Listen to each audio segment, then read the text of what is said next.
I stood in the dining room of Rosemary's, our family's flagship restaurant, staring at the wall of framed photos that chronicled our history. 25 years of memories captured in fading prints. My grandfather opening the first location in 1980, my parents taking over in 1995, and endless shots of my sister Olivia's beaming face as she won cooking competitions and earned glowing press reviews. My face appeared exactly once, age 12, half hidden behind Olivia in a staff Christmas photo. "There you are, Madison." My father's voice made me turn. He stood in the doorway, his chest whites pristine despite the dinner rush that had just ended. "Your mother and I need to talk to you. Join us in the office?" I nodded, already knowing what this conversation would be about. At 32, Olivia was ready to take over the family business, our chain of upscale Italian restaurants now worth over $2 million. And I, at 28, was about to be officially pushed aside. The office still smelled exactly the same. Garlic and herbs from the kitchen mingled with the leather of my father's ancient desk chair. Mom sat perched on the edge of the desk, while Olivia lounged in one of the visitor chairs, scrutinizing her perfect manicure. "Have a seat, honey." Mom gestured to the remaining chair. Her smile was gentle, but didn't quite reach her eyes. I sat, smoothing my simple black dress, the one I wore for my job managing the books at Rosemary's. Numbers were the only thing my parents trusted me with, and even then, Olivia had final approval on everything. "Madison," Dad began, settling into his chair, "you know we've been discussing succession planning for the business. Your sister has proven herself more than capable of taking Rosemary's to the next level." Olivia preened.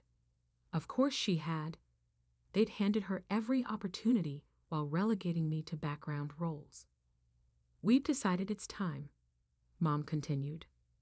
"Olivia will assume full ownership and control of all restaurant operations, effective next month."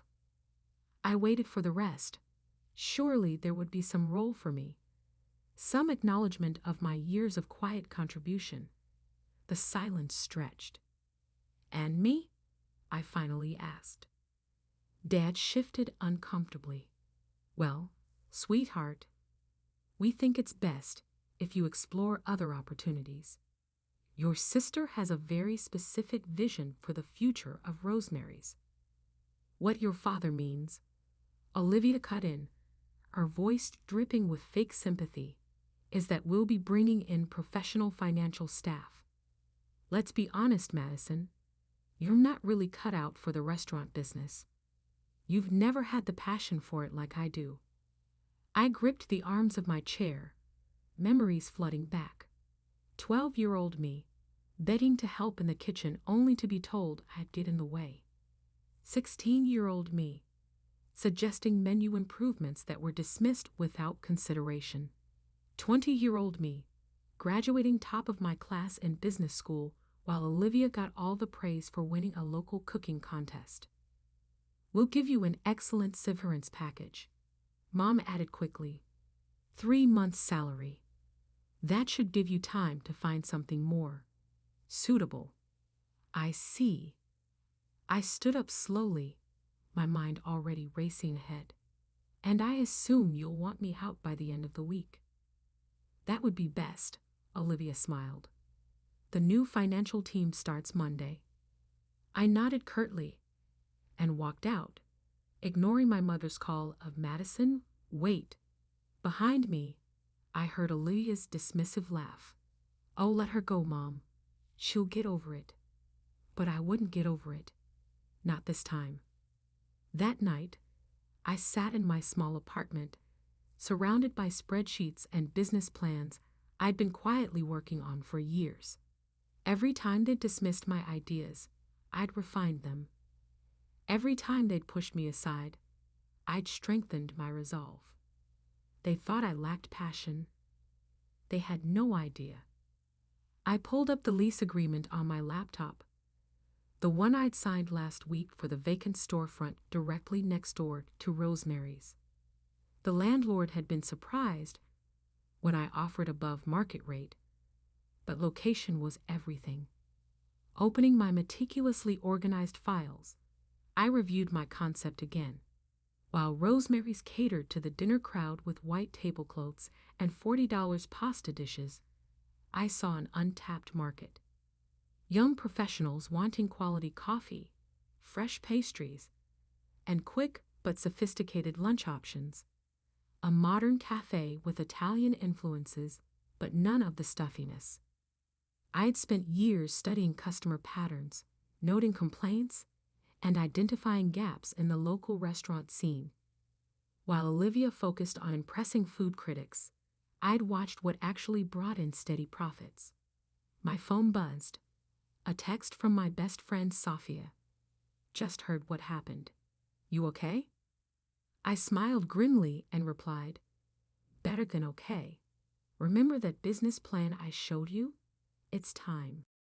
Sophia had been the only person who believed in me from the start. As the head pastry chef at an exclusive hotel downtown, she'd even offered to consult on my menu development. The next morning, I walked into Rosemary's for what would be my last day. The morning prep crew barely looked up as I passed through the kitchen. I'd always been practically invisible here anyway. In my small office, I methodically gathered my personal items while downloading copies of all the financial records I'd legally created. Clearing out already, Olivia appeared in the doorway, a smug smile playing on her lips. I thought you'd at least finish the week. I carefully placed my succulents in a box. No point dragging it out. I'm sure your new team is eager to start. She walked in, running a finger along my desk. You know, I did try to convince Mom and Dad to keep you on in some capacity. Maybe as a hostess, but they agreed you need to find your own path. I bit back a laugh. Classic Olivia, always making sure to appear generous while twisting the knife. How thoughtful of you. Well, family is family. She paused. Though I hope you understand you won't be getting any friends and family discounts at the restaurants. It wouldn't be fair to other customers. Don't worry, I said, picking up my box. I won't be eating here anymore. Her smile faltered slightly at my calm tone. She'd expected tears, pleading, anything but this quiet confidence. Good luck with whatever you end up doing, she called after me as I walked out. Maybe accounting? You were always good with numbers. If she noticed me smiling as I left, she probably assumed I was holding back tears. She had no idea. The next few months passed in a blur of activity. While Olivia hogged the local restaurant media spotlight with her bold new vision for Rosemary's, I quietly assembled my team. Sophia agreed to oversee our pastry program while maintaining her hotel job. Her reputation alone would draw attention. I hired Maria, a brilliant young barista who'd won several regional competitions but felt stifled by corporate coffee chains. Jack, a former line cook from Rosemary's who'd quit after Olivia took over, signed on to run our savory kitchen. He brought with him several other staff who'd grown tired of my sister's management style. The construction crew worked day and night transforming the empty storefront. Floor-to-ceiling windows would flood the space with natural light. The coffee bar, crafted from reclaimed wood and Italian marble, would be a showpiece. Every detail was carefully chosen to create an atmosphere that was both welcoming and sophisticated. I threw myself into every aspect of the business. While managing construction, I also focused on brand development, menu testing, and staff training. My savings account dwindled, but my small business loan would cover the remaining startup costs. I had one shot at this, and I wasn't going to waste it. The day we installed the sign was when reality truly hit home. Matina, meaning morning in Italian, in elegant gold letters against deep blue. Through the construction barriers, I could see Olivia watching from Rosemary's window, her expression unreadable. Let her watch. Let them all watch. 2 weeks before our planned opening, I was reviewing coffee bean orders when Jack burst into my office, his face pale. "Madison, you need to see this." He handed me his phone, open to the local restaurant news website. The headline made my blood run cold.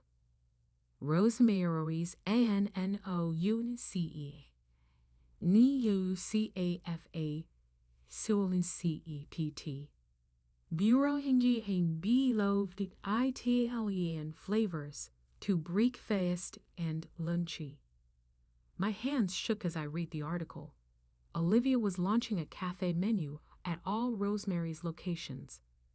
Breakfast pastries, gourmet sandwiches, specialty coffee drinks, nearly identical to what we planned. And they were starting with the flagship location, next door. They must have gotten wind of our concept. Someone had talked, or they'd seen our permit applications, and now they were trying to crush us before we could even open. I looked up to find my entire team watching me anxiously. They'd all taken huge risks to join this venture. Some had quit stable jobs. They believed in my vision, and I couldn't let them down. "Call everyone in," I said, standing up. "Emergency meeting in 20 minutes. As my staff filed into our unfinished dining room, I took a deep breath. This wasn't over. In fact, it was just beginning. My family had underestimated me my entire life, but they'd never seen what I was truly capable of. Time to show them. The emergency team meeting lasted until midnight.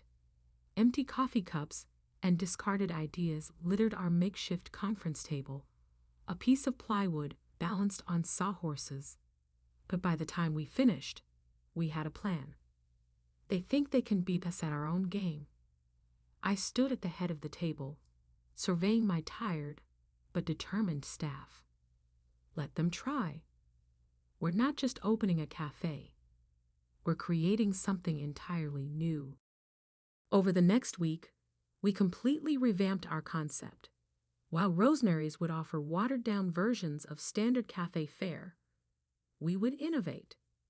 Our pastry chef, Sophia, developed hybrid creations that combined Italian and Asian flavors: matcha tiramisu, yuzu cannoli, black sesame bomboloni. Each item was photographed for our social media campaign, generating buzz before we even opened. Maria, our head barista, designed a coffee program that went beyond typical espresso drinks.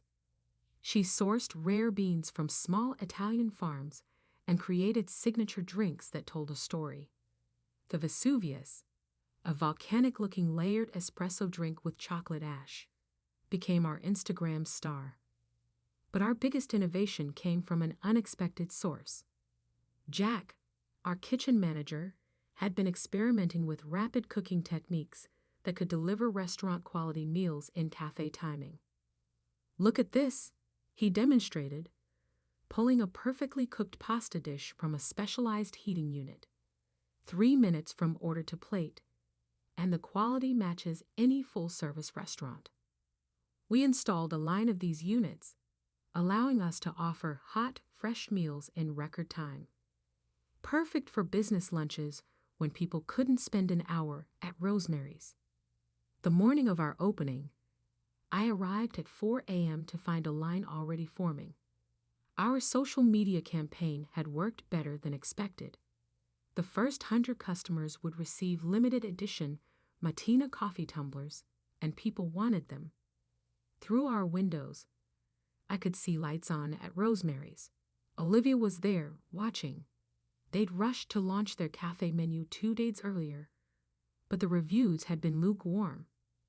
Traditional pastries and basic coffee drinks couldn't compete with what we were about to unveil. At precisely 6 a.m., I unlocked our doors. The space was stunning, modern yet warm, with that reclaimed wood and marble bar as our centerpiece. The aroma of freshly baked pastries and specialty coffee filled the air. "Welcome to Matina," I greeted the first customers, a group of young professionals headed to nearby offices. Their eyes widened as they took in the display case filled with Sophia's creations. "Are those yuzu cannoli?" One woman pressed her face against the glass. "I saw these on Instagram." By 7 a.m., we had a constant line of 30 people. By noon, we'd sold out of most pastries and had to rush additional batches. Our quick-service pasta dishes were a huge hit with the lunch crowd, many of whom had walked out of Rosemary's when told about their 45-minute wait time. I was expediting orders when I saw them, my parents and Olivia, walking through our doors. They tried to look casual, but I could see them scrutinizing everything: the innovative menu, the efficient service, the full tables, the constant line. Olivia picked up a menu, her perfectly manicured fingernails gripping the recycled paper. "Fast casual Italian fusion." She sniffed. "Hardly authentic." I stepped out from behind the counter, radiating calm confidence. "Can I help you find something?" "The black sesame bomboloni are our best seller this morning." "Madison," my mother started, then faltered as she looked around the busy cafe. This wasn't the failing business they'd expected to find. My father cleared his throat. "Interesting concept you have here, though I'm not sure it fits with the neighborhood's character." I gestured to our packed dining room. "The neighborhood seems to disagree. Now, if you'll excuse me, we have customers waiting." They left without ordering, but I knew this wasn't over. Olivia's face had that look, the one she got when plotting something. Sure enough, 2 days later, Rosemary's announced they were slashing their breakfast and lunch prices by 30%. "They're trying to undercut us," Jack worried, showing me their new menu. "We can't match those prices and stay profitable." "We don't need to," I assured him. "Quality speaks for itself." I was right. Despite Rosemary's price cuts, our business kept growing. Word spread about our unique offerings and quick service. Food bloggers raved about our fusion pastries. Local offices started ordering catering. We had lines out the door every morning. Then came the call that changed everything. "Ms. Bennett." The voice was crisp, professional. "This is Marcus Chin from Venture Capital Partners. We've been hearing interesting things about Matina. Would you be open to discussing expansion opportunities?" I sat down, my hands shaking slightly. This was it, the chance to grow beyond what my family thought possible. But first, I had to handle a more immediate crisis. Sophia burst into my office, her chef's coat dusted with flour. "Madison, we have a problem. Someone's been trying to poach our staff, offering double salary to work at Rosemary's new cafe division." I smiled grimly. Of course Olivia would try this tactic. Call a staff meeting. Time to let everyone in on phase 2 of our plan. The next morning, I walked into the VC meeting with a detailed expansion proposal, not just for 1 or 2 new locations, but for a complete reimagining of the quick-service dining industry. "Our goal isn't to compete with traditional restaurants," I explained, pointing to my projections. "We're creating a new category entirely. High-end quality with fast casual efficiency. And we can replicate this model anywhere." Marcus leaned forward, intrigued. "And your current location's numbers support this?" I handed him our first quarter financials. His eyebrows rose as he reviewed them. "Very impressive. But I have to ask, what about competition? Particularly from established local restaurants." He was diplomatic, but I knew he meant Rosemary's. "Competition drives innovation," I said confidently. "We've already proven we can succeed against established players." Now we're ready to expand that success. 2 weeks later, I signed the investment deal. $10 million in first-round funding with an aggressive expansion plan. We would open 5 new locations in the next year, each with our signature blend of quality, speed, and innovation. The news hit the local restaurant scene like a bombshell. Olivia's attempts to copy our concept suddenly looked small and derivative. Everyone was talking about the future of dining, and Matina was leading the conversation. Walking into work the morning after the announcement, I found an envelope on my desk. Inside was a note in my mother's handwriting. "Perhaps we should talk, Mom." I tucked the note away without responding. They'd had years to talk, years to see my potential. Now they could watch what happened next. The first new Matina location opened 4 months later in the heart of the financial district. The line on opening day stretched for 3 blocks. 2 months after that, we launched in the trendy arts district, adding evening hours and a wine program. Each new location brought innovations. We introduced automated ordering systems that remembered customer preferences. Our kitchens became models of efficiency, delivering complex dishes in minutes. The press started calling us the future of Italian dining. Rosemary's, meanwhile, struggled to keep up. Their attempts to modernize felt forced and confused their traditional customer base. I heard through industry gossip that their profits were dropping. Then came the headline that shook the local restaurant world. Rosemary closes 2 locations. Traditional restaurant chain faces modern dining challenges. Seeing that article, I felt no joy. This hadn't been about destroying my family's business. It was about building something true to my own vision, something that would make a real difference in the industry. That evening, as I was reviewing plans for our 6th location, my office phone rang. The caller ID showed Olivia Bennett. I stared at the phone for a long moment, thinking about everything that had led to this point. Then calmly, I picked up the receiver. "Madison?" Olivia's voice wavered, lacking its usual confidence. "We need to talk." I leaned back in my chair, looking out at the city lights. In the reflection of my office window, I could see the gleaming signs of 3 Matina locations. "I'm listening." "Can we meet? In person?" She paused. "Please, it's important." An hour later, I sat across from Olivia at a neutral location, an upscale bar downtown. She looked different, somehow smaller. The perfectly curated appearance remained, but stress had left its mark. "We're losing everything," she said without preamble, staring into her untouched wine. "Rosemary's is failing. 2 locations closed, and the others are barely breaking even. The banks are threatening to call our loans." I took a measured sip of my drink. "I'm aware of your situation." "Of course you are." She laughed bitterly. "You probably knew before we did. You always were better with numbers." "What do you want, Olivia?"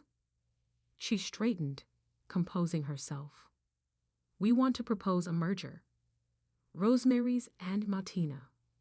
Combined resources, shared expertise." We cold. "No." The word came out sharp and final. "You haven't even heard the terms." "I don't need to." I set my glass down carefully. "Matina is valued at $50 million, Olivia. We're opening our 15th location next month, with 30 more planned for next year. We don't need Rosemary's resources or expertise. We're still family," she whispered. "Are we? When was the last time you treated me like family?" She flinched. "I know we make mistakes." "Mistakes?" I cut in. "You systematically pushed me aside for years. You took every opportunity to belittle me, to remind me." I wasn't good enough. When you forced me out, you didn't even have the decency to be honest about it. You wrapped it in fake concern and condescension. I was wrong, she said quietly. We all were. Watching what you've built. It's extraordinary, Madison. You've revolutionized the entire industry while we were clinging to outdated traditions. I studied her face, searching for the manipulation I'd grown so accustomed to seeing. But for once, my sister seemed genuine. Here's what I'll offer, I said finally. Not a merger. Matina remains independent, but I'll buy the original Rosemary's location, the one grandfather built. I'll keep the name and some signature dishes, but modernize the concept. A single high-end dinner venue to complement our fast casual empire. And the other locations? Close them. They're not viable anymore. Use the sale proceeds to pay off your debts. After that, if you're interested, we might discuss a position at Matina. Entry level. No special treatment. You'd have to earn any advancement. Her eyes widened. You'd really give me a chance? After everything? Everyone deserves a chance to prove themselves. I had to build mine from nothing. You'll at least have a foundation. 2 days later, I sat in my parents' living room, reviewing the sales contract for Rosemary's. My father kept shaking his head, staring at the purchase price. All these years, he murmured. We never saw. You saw what you wanted to see, I replied, initialing another page. You decided early on that Olivia was the successful one, the one with potential. You never bothered to look deeper. My mother dabbed at her eyes with a tissue. Can you ever forgive us? I paused, considering the question. I'm not angry anymore. Building Matina taught me something important.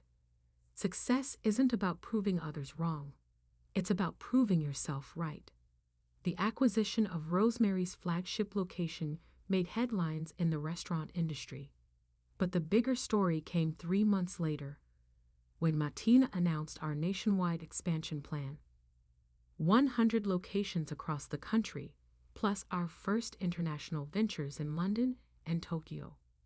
The day we opened the reimagined Rosemary's, I stood in that same dining room where the family photos hung. The wall had been redesigned, now telling a different story. Photos of grandfather still held pride of place, but alongside them were images of Matina's journey, my journey. Olivia, now 6 months into her role managing quality control for our pastry program, joined me. I heard Tokyo's opening beat all projections, she said, and London's already got a waiting list for franchises. I nodded. The Dubai team flies in next week to discuss Middle East expansion. She shook her head in amazement. A global empire built from a tiny cafe next door. You know what the irony is? If we hadn't tried to copy your concept that first day, if we just let you do your thing, Rosemary's might have survived. Maybe, but then I might not have pushed so hard to innovate. Sometimes our biggest challenges lead to our greatest successes. Later that night, after the last customers had left and the staff had gone home, I sat alone in my office reviewing expansion plans. On my desk sat a small plaque, given to me that morning by my team. It read, Madison Bennett, founder and CEO, Matina International, from a single door to a worldwide welcome. I picked up the plaque, running my fingers over the engraved words. Success wasn't just about the money, the locations, or even proving my family wrong. It was about staying true to your vision, even when no one else could see it. My phone buzzed. Photos from the Tokyo location's soft opening. The lines stretched for blocks, just like that first morning next door to Rosemary's. But now, the crowds weren't just waiting for coffee and pastries. They were waiting to be part of something revolutionary. I opened my laptop to review the latest innovation proposals from our R&D team. We were exploring AI-driven ordering systems, sustainable sourcing initiatives, and revolutionary kitchen automation. The $50 million empire was just the beginning. The sun was rising by the time I finally left the office. I passed the original Matina location, now a historical landmark in our company's story. The sign still glowed warmly in the early morning light, welcoming another day of possibilities. My family had given me nothing, believing I'd amount to nothing, but they taught me the most valuable lesson of all. The only limits that matter are the ones you accept for yourself. Standing there in the growing light, I smiled. Time to start another day of proving just how limitless those possibilities could be.